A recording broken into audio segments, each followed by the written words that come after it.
অমরপুর মহকুমাতে চুরি ঘটনার সামনে এলো শনিবার সাত সকালে। বাড়ির মালিক ঘুম থেকে উঠে দেখে ঘরের জিনিস এলোমেলো, ঘরের দরজা আংশিক খোলা। আতঙ্কে ওঠেন বাড়ির মালিক সঞ্জয় মজুমদার সহ ওনার পরিবারের সদস্যরা। ঘটনার বিবরণে জানা যায়, গতকাল রাতে অমরপুর রাঙ্গামাটি পাঞ্চমণি এলাকার বাসিন্দা সঞ্জয় মজুমদার রাত্রিবেলা ঘুমানোর পর সকালে ঘুম থেকে উঠে দেখে তার বাড়িতে থাকা অন্য আরেকটি ঘরের দরজা আংশিক খোলা। এতে সন্দেহ হয় তাদের, তাই ঘরের দরজা খুলে দেখে ঘরের জিনিসপত্র এলোমেলো, দরজার কবজা ভাঙা। তাই কোনো কিছুতে হাত না দিয়ে পুলিশে খবর দেয় ওনারা। তবে বাড়ির মালিক জানায়, বিগত দিনে এরকম ঘটনা এলাকা জুড়ে কখনো হয়নি। সকালবেলা ঘুম থেকে উঠে সেটা দরজা খুলতাম, আয়া সেটা দেখি তালা আটকাই না, ওই কড়াটা ভাঙা।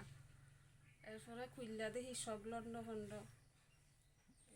কি নিচে কিছু বুঝতে পারছেন এখন পর্যন্ত? এখন পর্যন্ত কিছু কইতে পারছি না, চাইছি না, সব কিছু তো রয়েছে। পুলিশ আইলে তারপরে দেখুম আর কি সব গাইডটা টাইডটা কি নিচ্ছে। আগের কোনোদিন হয়েছে কিনা? না, আর কোনোদিন এমন হয়েছে না, দেখছি না, এত বছর হয়েছে। এই এলাকাতে কিছু হয়েছে না? না, এই জায়গাটার নাম কি? তার বাড়ির মালিকের নাম কি? জায়গাটার নাম হচ্ছে রাঙ্গামাটি পাঞ্চমণি, মালিকের নাম হচ্ছে সঞ্জয় মজুমদার। ব্যুরো রিপোর্ট, জীবন বার্তা ত্রিপুরা।